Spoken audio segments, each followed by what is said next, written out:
phone that's pretty much the same size as the prior model. So the other obvious change to the hardware here, in addition to the bigger display, is the movement of the fingerprint sensor. On the OnePlus 5, it's located on the front of the phone. On the OnePlus 5T, it's been moved to the back. It's in the center above the OnePlus logo. It's basically in the same position you might find on a Google Pixel or other similar phone. And it's the same technology as before, so it's very quick to use and convenient to reach to unlock the phone with your fingerprint.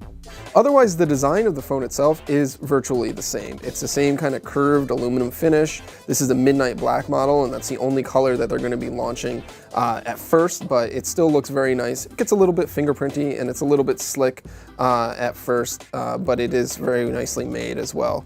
A couple other points of note.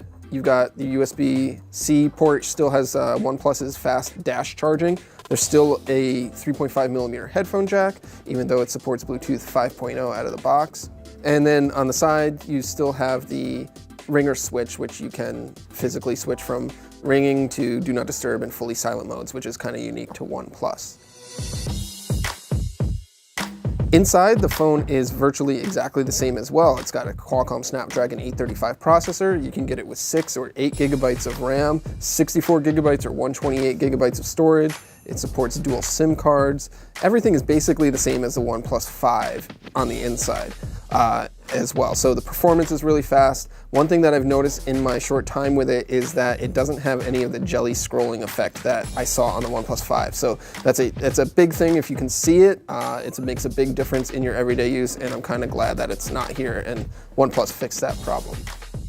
Now, the other big difference with the hardware is OnePlus has changed up how the camera functions. It's still a dual camera system, but instead of having a telephoto lens like on the OnePlus 5, they've swapped that out for a standard lens that's a brighter aperture f1.7. Now, the company says this helps greatly in low light performance, which is one of the weak points of the OnePlus 5. So we'll have to see when we test it to see how well it works. What it does in extreme low light, if you're under 10 lux of available light, it will use a special mode that combines many of the pixels together so that you get better sensitivity.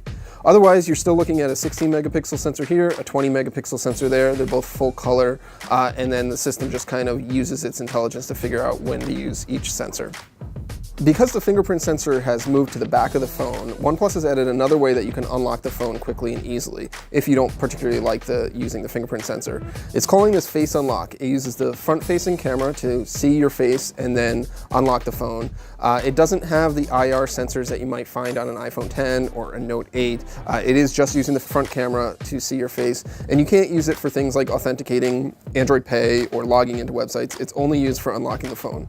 Many times you can just double tap the phone, it will turn the screen on and unlock almost instantly, which is very cool. You can see I didn't even see the lock screen there.